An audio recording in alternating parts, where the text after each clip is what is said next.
Paraskevidekatriaphobia. Paraskevidekatriaphobia. Stephen. Andrew. Do you fancy spending a quiet night inside number 9? Absolutely.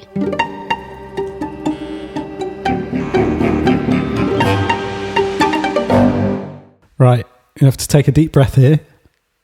We're going into Series 8, Episode 3, Paraskevidekatriaphobia. Yes! Directed Good work. by George Kane, produced by Kim Crowther, written by Rhys Shearsmith and Steve Pemberton. First aired on Thursday the 4th of May, 2023.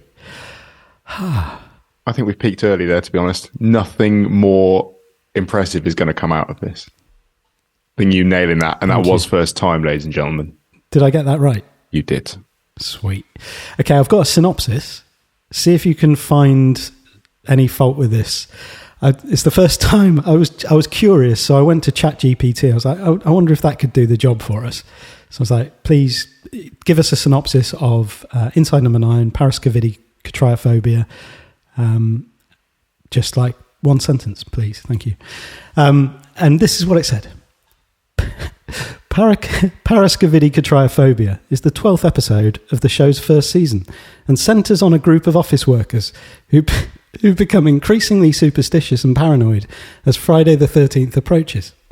The title of the episode refers to the fear of Friday the 13th, and the story centres around a superstitious young woman named Rebecca, played by Sian Clifford, who discovers a hidden room in her apartment on Friday the 13th.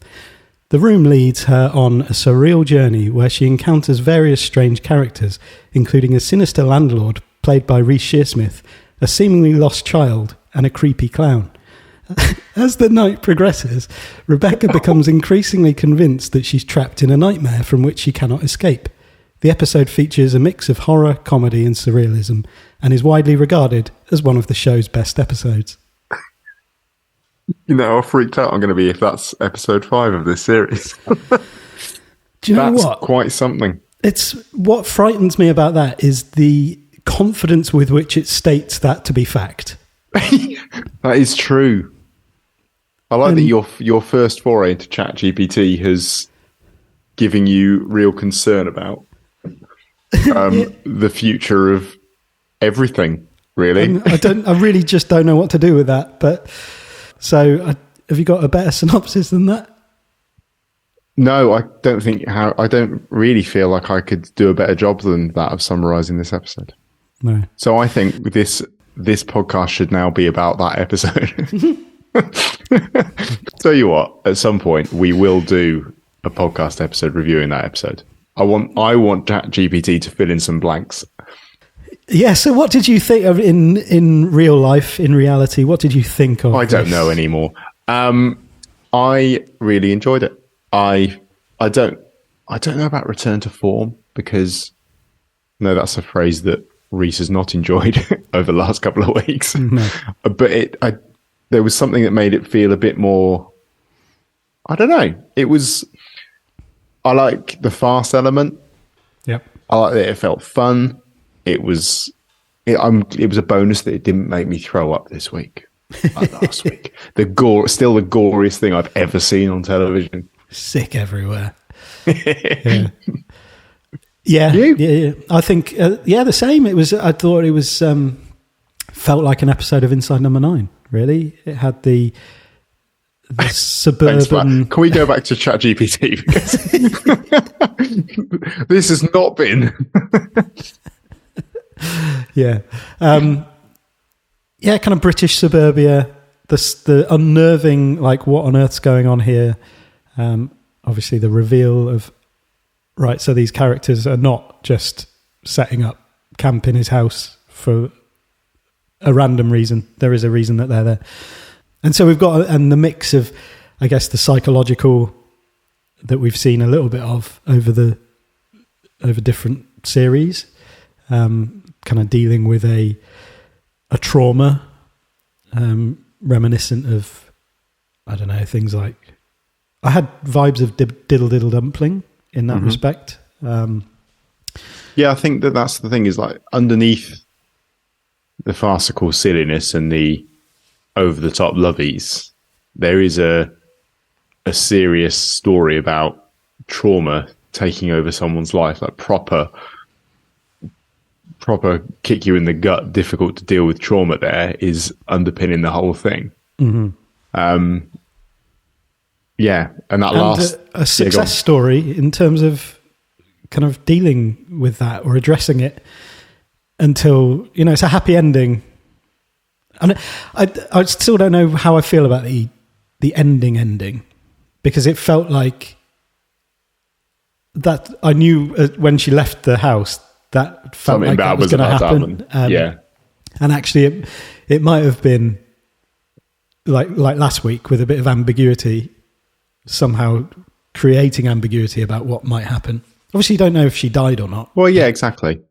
I think it's a story of all these bits and pieces. There's this huge mixture of superstition and all these little signs cropping up throughout the whole episode, combined with him making everything worse because of how he's dealing with things. It's almost like he's doing most of it to himself, really. All of the worst things that happen to him are not really that he does them. He puts himself in these situations because he's so terrified of what he's seeing. And it's almost like he's perpetuating it himself. It's almost like a self-sabotage. Maybe that's the survivor's guilt playing out all the way through. But there were bits of it that just put me in mind of, when you're in a rush and you're trying to do things quickly, and of course you end up with everything taking 4 times longer than it should because you're so focused on doing things quickly. It's that ironic thing, and it's him trying to avoid or deal with the bad luck that produces more of it. He is self-sabotaging his way through this entire episode. Yeah, so true. That self-fulfilling prophecy thing of, like, I thought that when he's trying to find the pen in the drawer, and it's like, you're going to create a real problem here. Take a breath. Just slow down, find the pen, you'll be okay. Yeah. And I've there were little bits that I've like coded in my notes. Like, there's the bits that are genuine signs of, when I say genuine signs of bad luck, as though I'm not superstitious. I'm a little stitious. Michael Scott, The Office. And I've sort of coded the ones that are sort of genuine things that people see as superstitions, and then the bits where he is just causing himself problems. Like you say, rushing when he pulls that drawer out and everything goes everywhere. Why did he let the post lady in? Well, he didn't want her to come in. No, he didn't. But also, when she said, if I don't deliver it now, it'll go back to the depot and you'll have to pick it up on Monday, he could have said, okay. I thought he did, because there's that cut when they're talking through the window and he says, yeah, all right. And what it turns out he means is, yeah, all right, I'll come and answer the door. But I thought it was, yeah, all right, take it back to the depot. That's what I'd have done. Pick it up on Monday. Yeah. If I was that absolutely terrified of letting anyone near my house, I'd have just picked it up on Monday. Not expecting anything. And if he had done that, wife wouldn't have had the umbrella to take to work on Monday morning. So really, it was the therapy that caused everything to go wrong.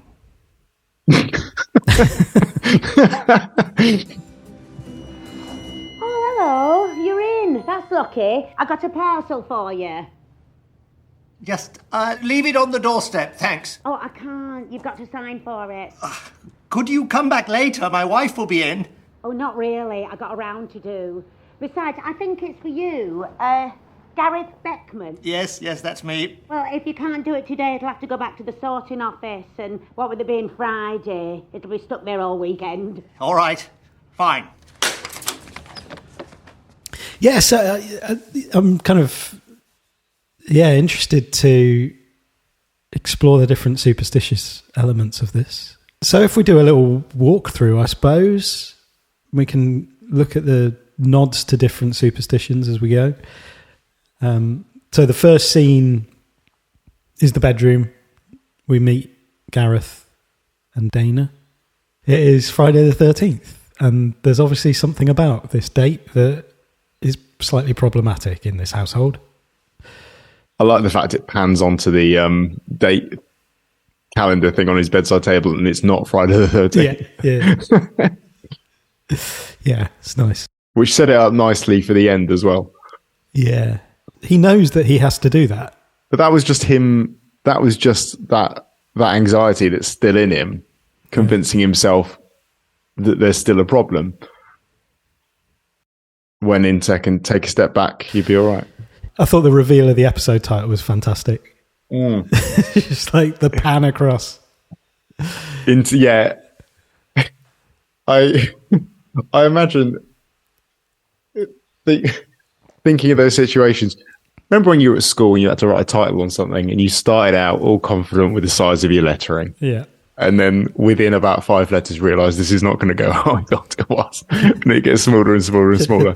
I'd have loved it if they were having to do that with that. That would be great. Yeah. Huge PARA. You start so confidently and then, squeeze. Yeah. I did think, we're going to have to pronounce that. We. You I haven't said slightly it shouldered that one. I'm not going to. You're doing such a great job. I want to get it out of you before the end of the episode. You can try. Yeah, so then Dana goes to work and we find Gareth calling work with a lovely fake ill voice. I was trying to work out who he sounded like. It put me in mind of someone and I can't figure out who it is. It's really frustrating. Have you ever put a voice on like that to call for a day off? No, I just talk a bit quieter. Yeah. A bit solemn. I remember really deliberating about it one time of like, what am I supposed to sound like here?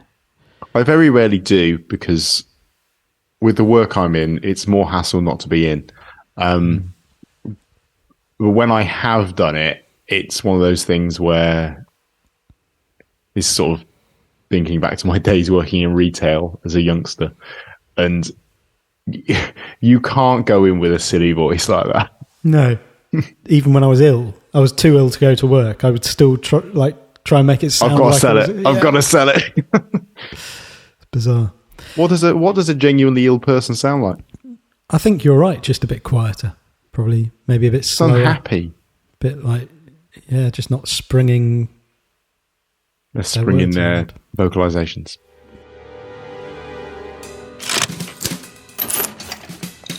Hi, Peggy. It's Gareth. I'm not feeling too great, to be honest. I must have come on overnight. Yeah, I think I better had. You tell Dean I won't be in today. Thanks, Peggy. Bye. While he's talking about going to work, his wife knows that he won't be, and she gives that exasperated sigh as she goes out the door because this is one of the 3 days a year when he is unbearable. And I did wonder about that. I did when they spoke about that and it taking over their lives, but very much talking about it only being 3 days a year or however many it is. 2 days this year, 2 days next year, 1 day the year after. 3 days taking over their lives, or is he so stressed out about this that he gets himself wound up about it all year round approaching it? Or is there a wider superstition thing going on all year round that's just sort of amped up on Friday the 13th? I don't know. Yeah, that's a good question. Is his relationship with superstitions a constant? Like, do we get the Good Morning, Mr. Magpie bit now, which seems like that's the sort of thing he does all the time, to be honest. Sorry, you're on your own. Now I've used up all my sorrow, nothing bad can happen. Understand? Yeah.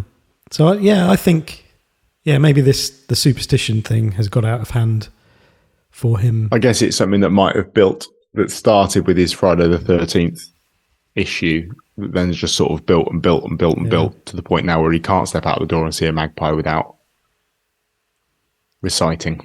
Doing all the stuff. Yes. And then we hear Dermot O'Leary on the radio. He's not just anxious about Friday the 13th. He's very clued up about it.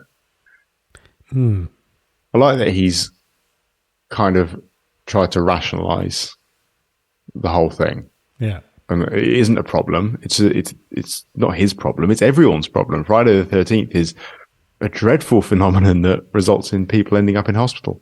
Yeah. And you are aware of the study he cites. Yeah, apparently it is a genuine study that found things happen more on Friday the 13th. I'm not sure whether that is a cause or effect of awareness. This episode might be kind of that in a microcosm. Exactly, yeah. Is this how people behave on Friday the 13th? To be honest, I think our little boy's due date was Friday the 13th. It's amazing how many people you get that sharp intake of breath when it's mentioned. Yeah. You're like, and then things do become a self-fulfilling prophecy, because it's like the awareness that it's a bit like, and I don't know, I don't think there's actually any correlation at all anyway, but like superstitions in sport. So like in cricket, when you're on the Nelson or the double Nelson, and everybody lifts their feet off the ground until you're off like 111 or 222. And I think it's 80, is it 87? I think that's the unlucky number in Australia. Okay. So there's like different scores that mean different things to different people. But that must be it must be in your mind as you're batting. I'm on 111. I'm more likely to get out now because I'm aware that I'm on 111 and I'm thinking about it. And you're doing the proverbial pulling the drawer out of the chest of drawers and shaking it all over the place. And actually you're making things more risky for yourself because of you're trying to be safe, weirdly. Or it's something you go looking for and statistics end up being read the wrong way when it's, yes, all these things happen on this. And yes, that does seem quite a high number. But if you go literally the opposite of, well, this is the percentage of things that don't happen on that day, then, yeah. Yeah. And so the term Paraskevidekatriaphobia. So I don't need to say it. You've got it down. Apparently first coined in the early 90s by Dr. Donald E. Dossey, American psychotherapist specializing in phobias and stress management, who reputedly claimed that when somebody was able to pronounce the word, they were cured.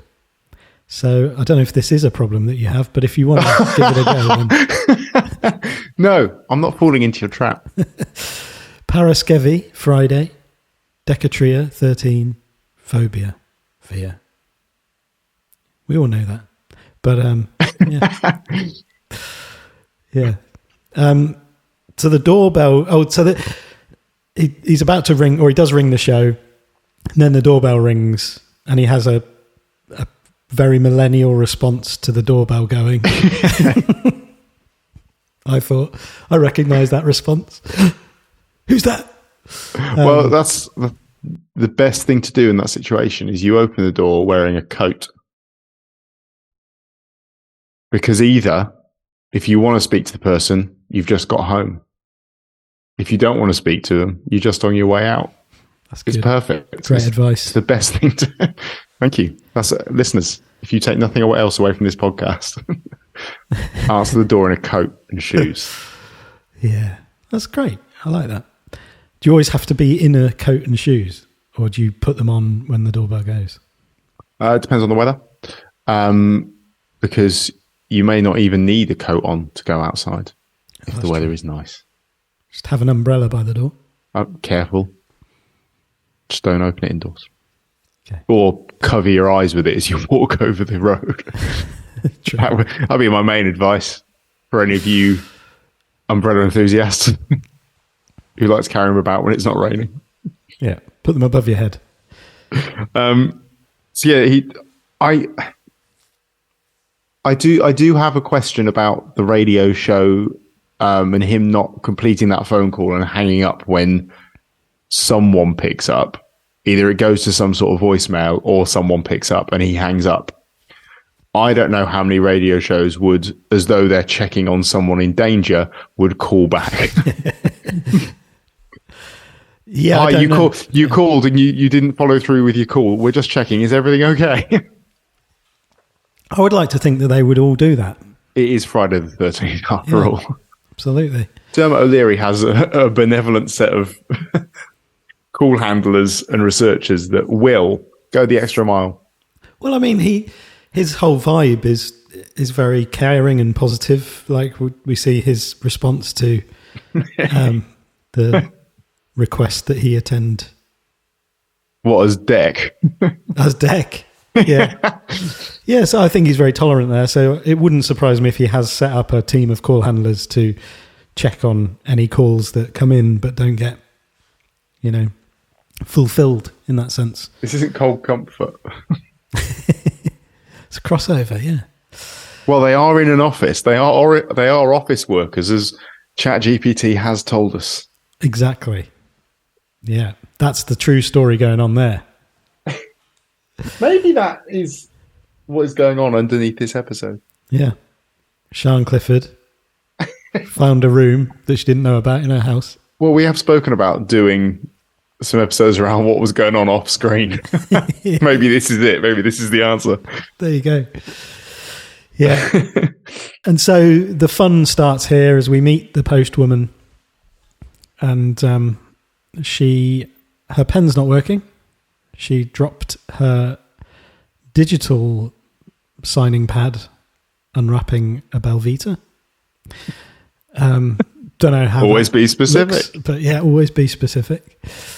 And her, Don't know how that looks. Well, I'm not sure. You've not had a Belvita.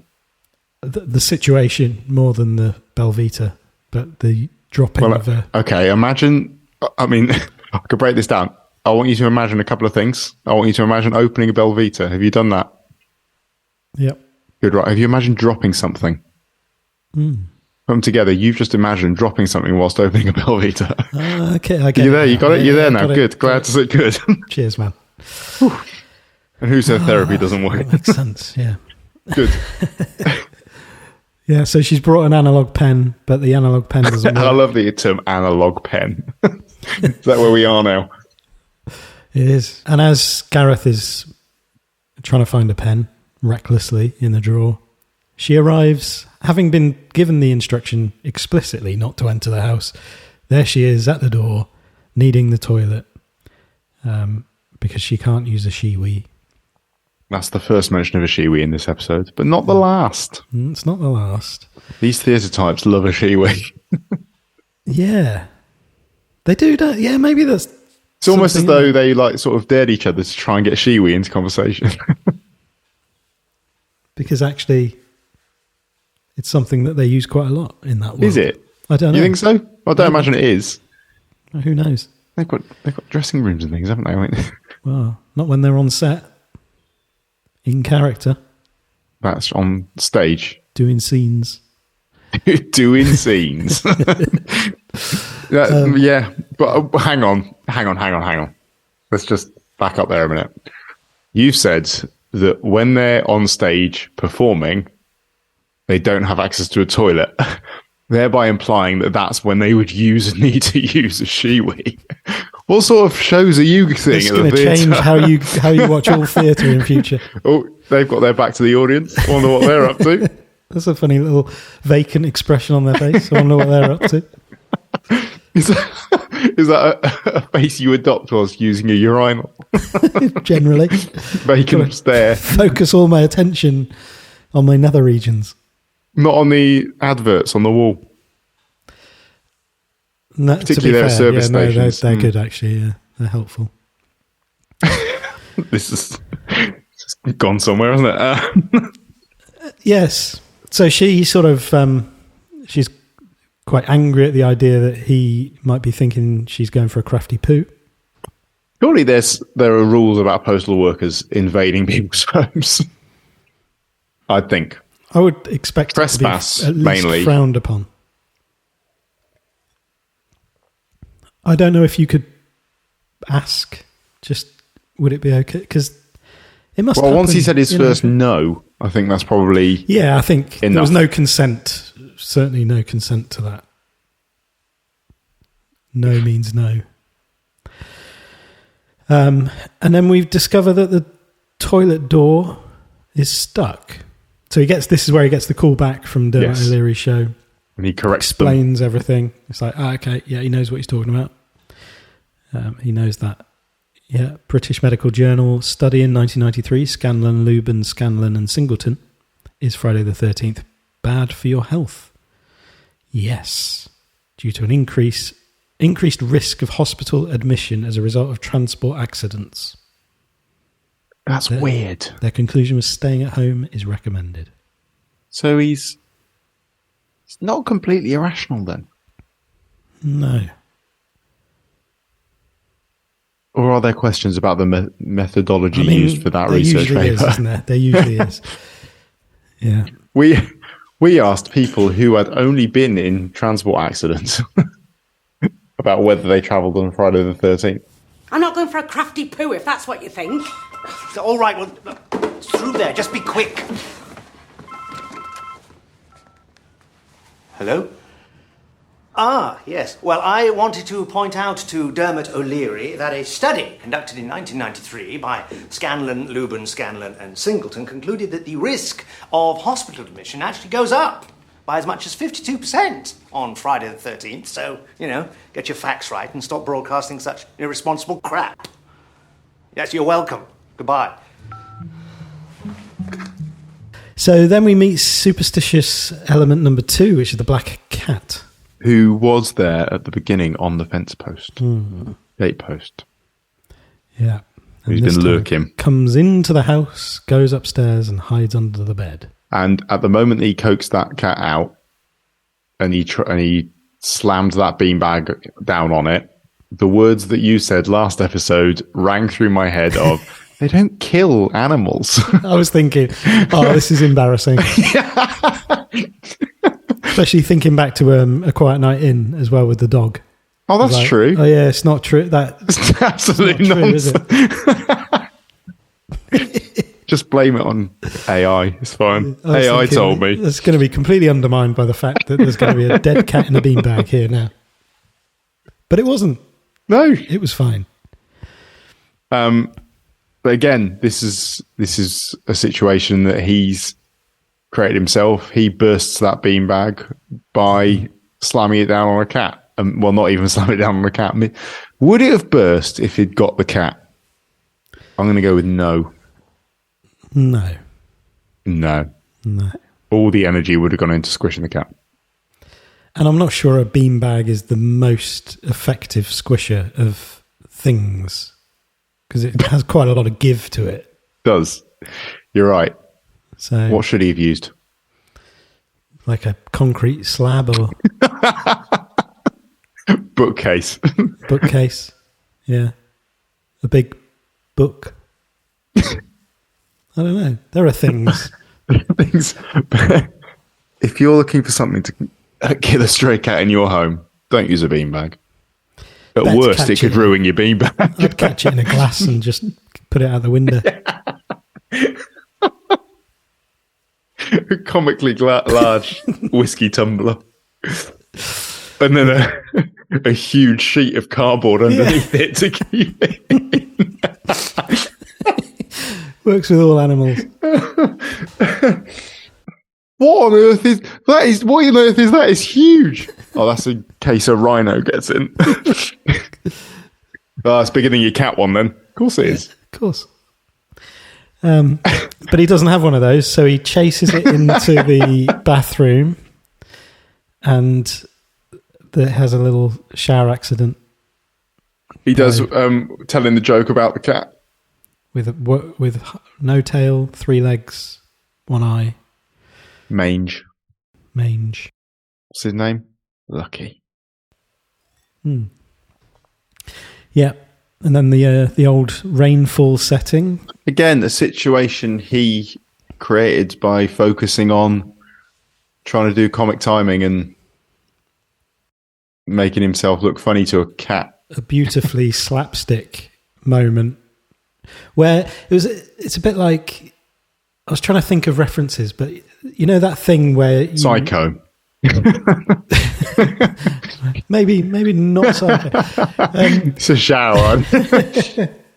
It's usually with I don't know, things like Gunge in 90s kids programs where get your own bag. with Dave Benson Phillips. Yeah, exactly. Yes. And something would fall on you, but you'd stay in it longer than you needed to, or longer than would be realistic. And I think he did that with the shower. I think that's the sort of a slapstick thing, isn't it? Yeah. When your immediate reaction would be to jump out of the way, but to stand there and sort of just take it. Yeah. Side note, when did Gunge disappear from children's television? I don't know. Because I think it's left a Gunge-shaped hole in children's entertainment. There was a lot of Gunge in the 90s. There was. I don't know how much they budgeted for Gunge in the 90s, but if that's what my license fee was going on, I'm all for it. That was great. Gunge and custard pies. Don't see many custard pies now. There's something very harmless and comic about Gunge. Yeah. Yeah, I was thinking, is it a superstition like it's bad luck to wear your clothes while having a shower? But then I thought, actually, no, it's just not. It's a bit like. But that's the thing, though, isn't it? That's the thing about all of them, and that's what what Dana says at the end when he's having his therapy stuff, is that all of it is just common sense.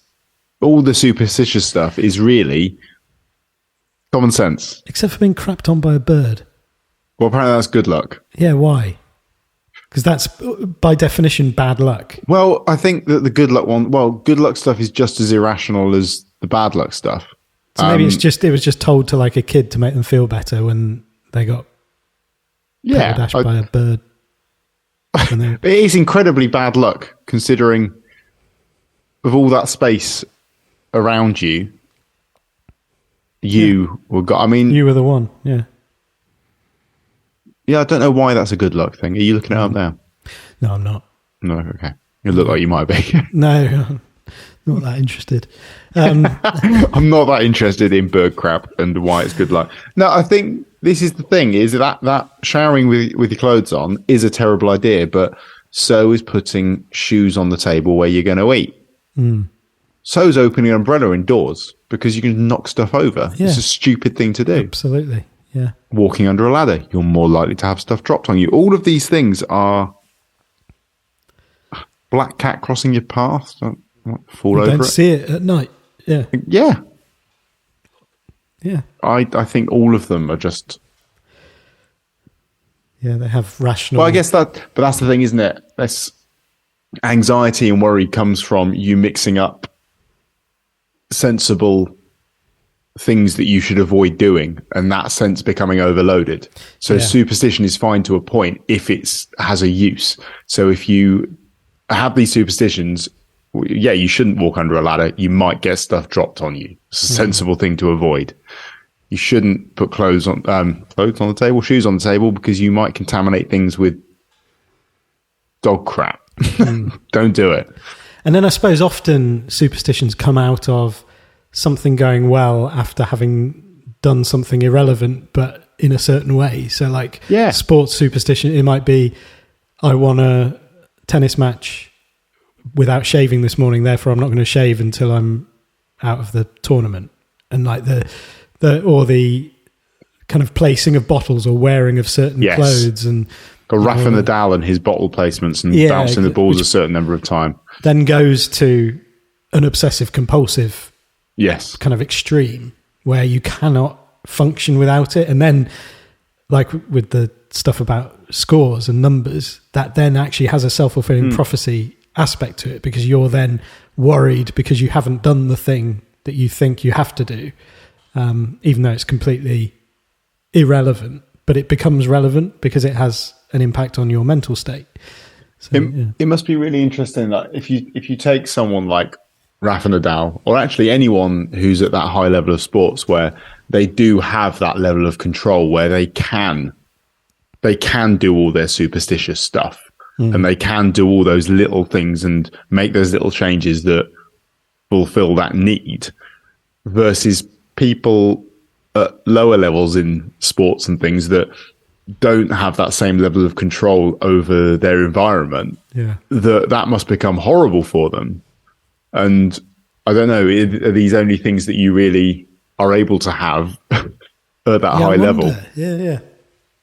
Because if you were playing in lower league tennis and you were bouncing the ball the way that he does, and you were lining up your bottles under chairs and things, someone would probably go, no.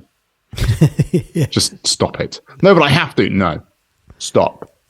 This isn't okay. Yeah, that's very true. Yeah. And you see people with it's like Gareth Southgate with his waistcoats. I imagine that could have potentially become a superstitious thing if he hadn't really intentionally stopped wearing them. And like you might have it with like lucky pants or some kind of lucky clothing item. It's like you have to intervene with yourself to stop that from becoming a thing before it does. I do have a sports related one. Yeah. It's ridiculous. This is going to sound ridiculous on a number of levels. I'm not sure it's something I should reveal right now. Cool. There was a time earlier this season where Newcastle went on a winning run of games.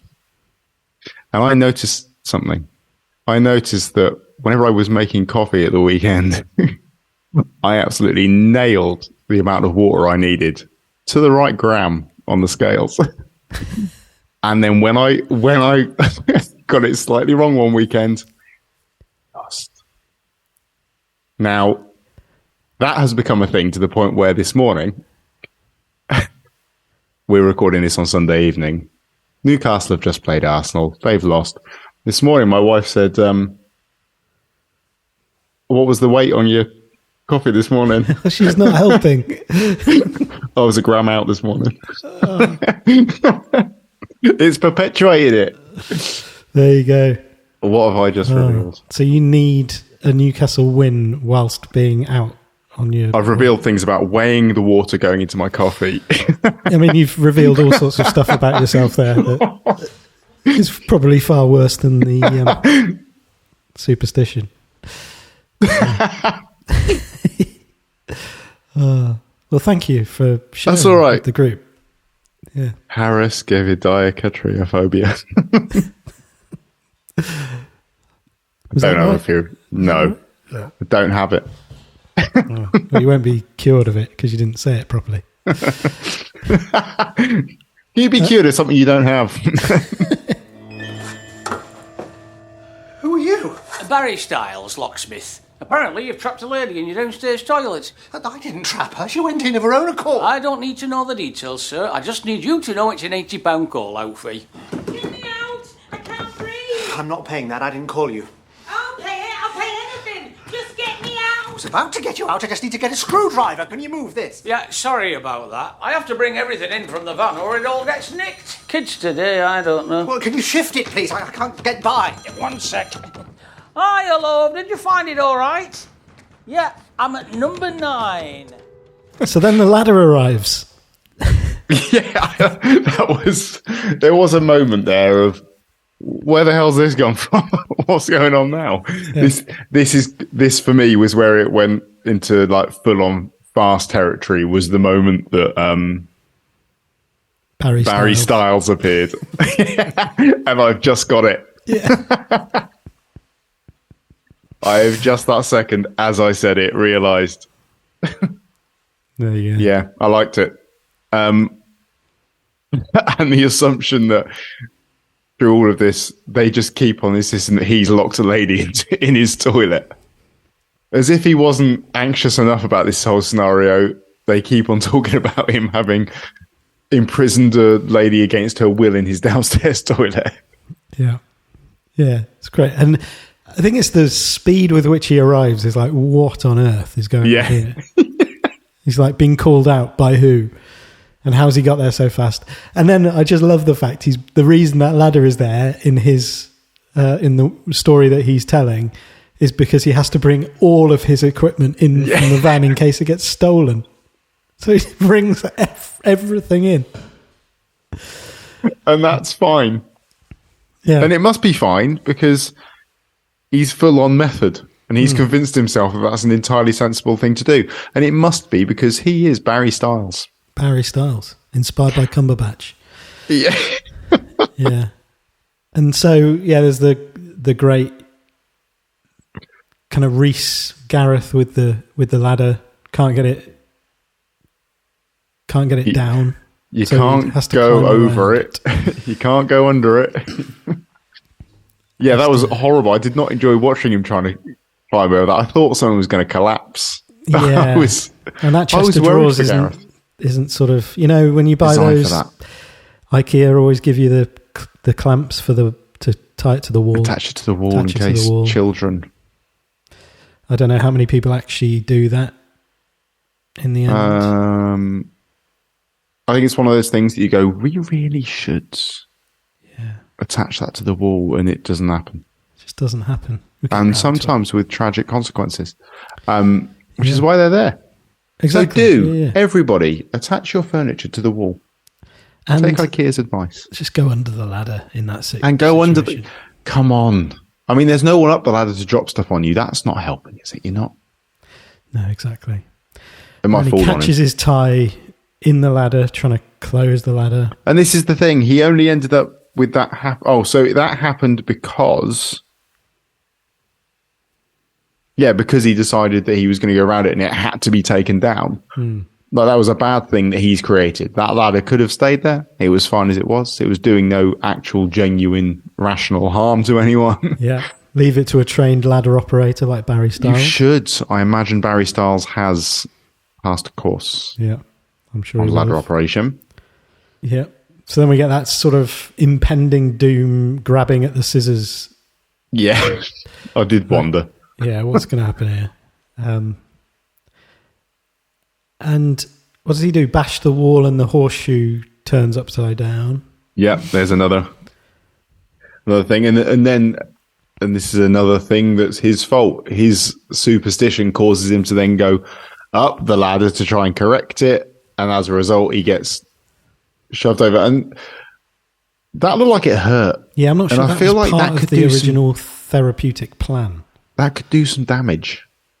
I'm not sure how good exposure therapy is if it results in grievous bodily harm and life-changing injuries. No.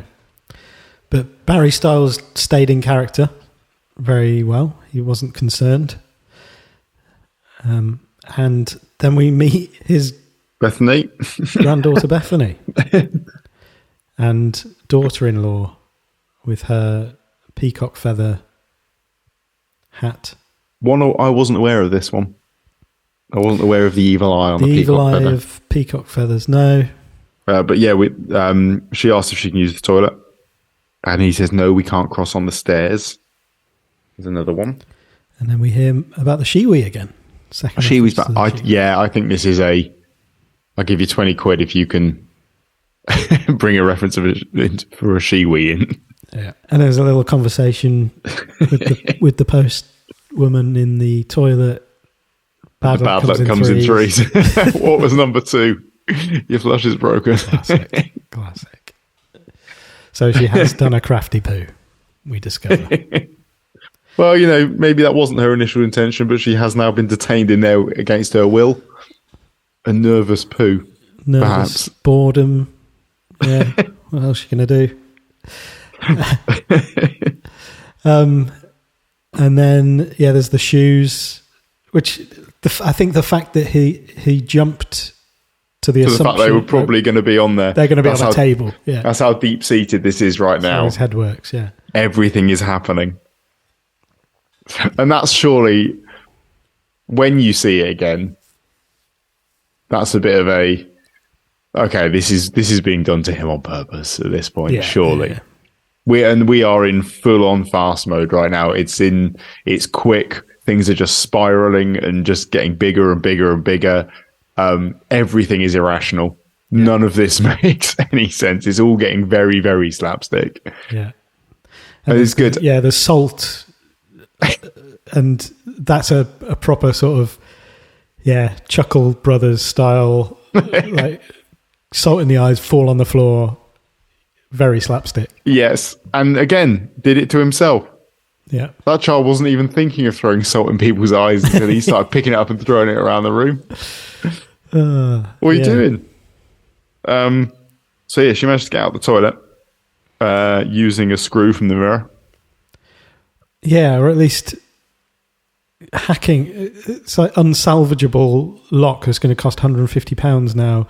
because she's been hacking away with a screw. I don't know what she's been doing with that, but I like that there can't be many jobs that both a screwdriver and a screw can both be used for, but apparently dealing with this broken lock is one. Yeah. And it makes you ask, how did she get the screws out of the mirror without a screwdriver? And why not use a screwdriver? Or whatever she did use for that, why not use that on the lock? What we... Yes. And again, they trying to establish, Barry Styles trying to establish, you did go in there of your own free will. I know the words for a citizen's arrest if you... it's just constant thing of that would not have been in the plan at all. No. But you know what? We're going to do this and we're going to keep on picking at the false imprisonment of a lady in your downstairs toilet thread. Yeah, it's great. And then they end up stuck in there again, the three of them, because Bethany goes and shuts the door. Executes her part of the plan beautifully. It was seamless. Yeah, the little Wicker Man. I think there's two moments where the doctor sounds like Lord Summerisle talking to her about basically she played her part in the plan beautifully. Yeah, so you can't get away from the Wicker Man references. The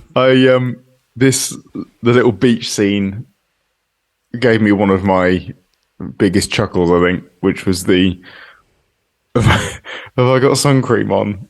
Factor 20, factor 50. I haven't got my glasses on. Yeah. And I don't know why it tickled me the way it did, but yeah. It's good. Attention to detail for something that just really didn't matter. No. And that's how engrossed in their part and how professional these people are. Yeah. The cool... Shout out to the Amdram. Amdram. Brilliant. Heartbeat of this nation. Coffee-smelling breeze. And this is where they slip into sort of therapy mode a bit here, don't they? Almost asking him to sort of justify his Friday the 13th worries. And even offering some positives about Fridays. Yes. Fish and chips. What are the other ones? I'm not sure. Fish and chips. This is the last day of the working week. That's it, yeah. In 2 days it starts again, though, so...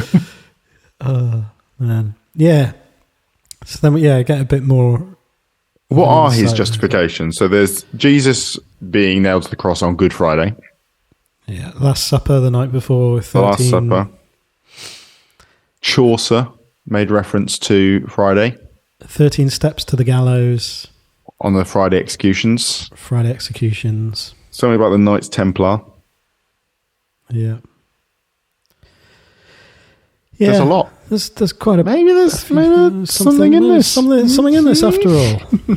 That's the conclusion I'm reaching here. And eventually he... The watch has stopped at 13 minutes past. And he has had enough, old Gareth. So he just breaks through the door. Someone could have charged that door much earlier in this episode. Yeah. The waves are lapping. The sun's shining. Oh, have I got sunblock on? I burn easily. Yeah, you do. You put it on earlier, factor 20. Only 20? Sorry, 50. I've not got my glasses on. Just think about how calm you are. Not a care in the world. Oh, it smells of coffee, this breeze. It stinks. Oh, look, this is ridiculous. I'm sorry. There's a toddler out there. God knows what she's getting up to. My daughter-in-law's on her way over, I told you. Bethany's a good girl. She won't get up to any mischief. She'd never have answered the door today of all days. I knew it as well. I knew it. So you don't believe in all that Friday the 13th stuff, do you? Yes, of course I do. Look where I've ended up, trapped in a toilet with you two. And he finds his wife. Yes. With Dr. Rogers. And we learn that this is a treatment. And that Sue and Johnny are from the Amdram Society. They are incredibly over the top. Yeah. Reveal I like it. Their incredibly plush, real voices. And yeah, they're all in. They're all in. I don't know if this is a recommended treatment for people with phobias. I don't imagine it is in this sort of, but not for this. Extreme. No. Because I think they've planted the seeds that everything he thought was true. But then I guess the therapy is for you then to go, actually, it turns out that all these things only happened because. He needs to make the link that he made the really bad stuff happen to himself. Yes, that's true. Yeah. Because there is stuff that he didn't do. But they don't talk about it like that. It's talked about like we set up this worst case scenario and then you came through it and realised everything's fine. But he didn't. He was still blatant. He was determined that all of that stuff happened because it was Friday the 13th. Yeah. Now, I think that if someone had sat him down and talked about what had gone on that school trip and the relevance of the date then, that might have been enough. However, him sat in a doctor's office talking about what happened to him on that or not on that school trip would have made a terrible episode of television. It's a harrowing, inciting incident. It is. It's a really horrific thing he's been through. And that I found that bit where he smashes the mirror and the faces of those school kids turn up in the shards of it quite troubling. Yeah. Like it was quite it was off tone against the rest of the episode. Yeah. And it was the bus horn that I initially thought was a flat line on a heart monitor and then realised, oh no, that's just the bus horn going. But either way, horrible. Yeah. Yeah, it was just it caught me off guard. Yeah. Because I was sort of settled in for this fun fast ride. I know. Yeah, no, I thought on second viewing that the tyres screeching and the car horn it's like a premonition to the end of the episode then. Like almost, because he says sorry as well, doesn't he, just before he does it? Yeah. And it's, don't know who he's saying sorry to. But I do wonder if Dermot O'Leary appearing might have made everything else pointless. Because if Dermot O'Leary appears at your door with £130,000, that would suggest that you're not quite as unlucky as you thought you were. So he's kind of upstaged everyone, really, has Dermot. And actually, without him, I don't think you've got a successful therapy either.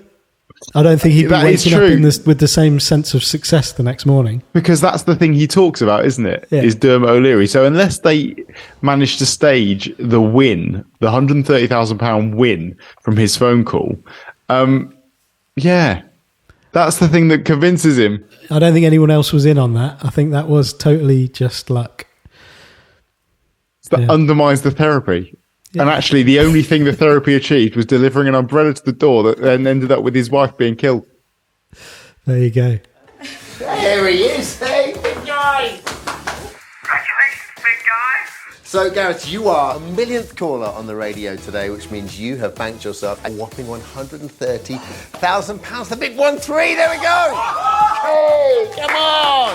Woohoo! You are a lucky man. Thank you. Bagged the big 1-3.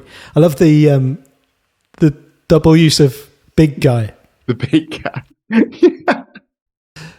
Millionth caller. Yeah, bang the big 1-3. Oh. Anton Decker, welcome to see half a sixpence. Yeah, I missed that first time round. So I remember twigging his reaction to it and thought, that was a really good brush off. And I liked the bit of acting there that was like whatever. But what I hadn't twigged was that she'd got the wrong celebrity. And that was why it was the way it was. I thought he had just done a really good version of a celebrity who really hated people offering tickets up for a show. Talk to my producer. Yeah. But no, turns out he was rightfully a little bit narked. Got the X Factor reference, right? Yes. Yeah. He was what's that? But they are as well, aren't they? They're big British talent. Big British talent. Whatever it is. What am I thinking of? Great British Bake Off. Britain's Got Talent. That's it. Britain's Got Talent. Big British. Big British talent. They're not Different big. program, isn't They're it? not big British talent. They're quite small. Yeah. Oh. So then the day just ends very well, and he has a smile on his face. He looks very happy, and that continues to the segue into the morning when he wakes up in his little UFO shirt and then realizes that it's all been a dream. I'm glad it wasn't all a dream. Yeah, that's the phrase that everyone uses anytime it looks like something's about to have been a dream and it turns out it wasn't, because everyone hates it when it was all a dream. When was Dallas? Dallas was all a dream, wasn't it? Yeah. Twin Peaks, all a dream. all a dream. But he woke up thinking that inexplicably he'd changed the date before he went to bed. To be very unusual. It's the irrational behaviour. Yeah. And then he has one final test just to make sure, which he passes by opening the umbrella. I like that little moment of, nah. Yeah. Isn't it great that we've realised the irrational phobia that's been ruining our lives for the past 20 years has actually all just been very silly. Thanks to Dermot O'Leary.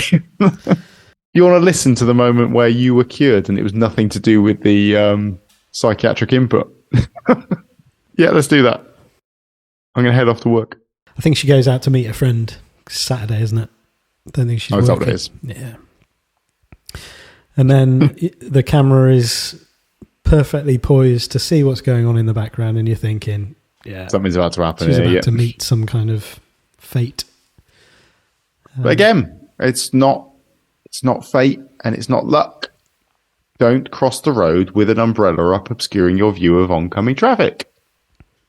Which is actually, that's a really good point, because you could read this episode as like, there's always a cost to everything, like thinking of like tempting fate, something like that, where every wish has a bad thing attached to it. And if you want to see this as like, if you're a superstitious person, you might watch this and think, yeah, that's what that is saying, is you can't have good things without something bad coming as the cost or the price. But actually, no, it's just don't hold an umbrella like that to obscure your vision when you're crossing the road in front of a car. Yeah. You shouldn't need to be holding that. That's my message from this episode. Yeah. Really. Because nothing bad happens in this episode that wasn't deliberately set up by Amdram or as a result of self-sabotage. That's I want to watch it again now with that as my filter. Yeah. Is there anything that happens that is genuine? Yeah. That just as an organic happening of things. Well, the only thing is him making a phone call to the radio and then Dermot O'Leary turning up. I should be so lucky. Lucky. Dermot O'Leary. That all actually happened. Yes. Bloody Dermot, bloody O'Leary in our front room. I nearly died of shock. Oh, you better come down. Your interview's going to be on in a minute. Mwah. So that's, I enjoyed that. I enjoyed talking about it, and I look forward to watching it again and hearing people's thoughts. We didn't mention last week that we will be doing a traditional wrap-up episode at the end of this series, which will include the Bones of St. Nicholas. And try and remember that episode from quite a long time ago. I've got notes somewhere. We can always watch it again. We can. That is an option, thankfully, in this day and age. As opposed to when we first started doing this, when it wasn't an option, unless you recorded it on your VHS tape. Watch it on vinyl. Those were the days. So yeah, if you've got any thoughts about this episode or any of the episodes in this series, we will dive into them in that wrap-up episode at the end. So get in touch via email, aquietnightinsideknow9@gmail.com, or on Twitter @AQNIN9. You nailed that as well. Thanks. You're doing well. Cheers, man. Paraskevidekatriaphobia. Oh, nearly. Oh, was that wrong? I added like a little G somewhere, I think just before phobia. Yeah. I was thinking of recording it once, getting it right, and then just dropping just it in inserting when I it. edit it. Yeah. But I don't think that's going to be necessary now. So. No, I think you've that done would well. have been an absolute pain in the arse. And I think you should stop now before you build up a fear of pronouncing the name for Friday the 13th. Which is... I told you, I'm not... You'll be cured, mate. I'm not your little marionette. You get to puppet master. No, I'm not saying it. Of my own free will. Go on. No. Go on. I've set out my stool now. No, I'm not even going to try. Said it earlier, and I think I got it wrong. So, Okay. I'm not going to force you into it. Good. No means no. And that's what we're ending this. Don't let postal workers into your house. No means no. Okay. Well, have a great week, and I'll speak to you again soon. Bye-bye. Bye. Paraskevidekatriaphobia. Well done, darling. Oh, I'm so proud of you. I'll see you later. Oh, enjoy your interview. Yeah. 1 millionth caller who yesterday won an incredible £130,000 on Friday the 13th. We'll be hearing from him and what it feels like to be so unbelievably lucky. Speaking of which, here's Kylie.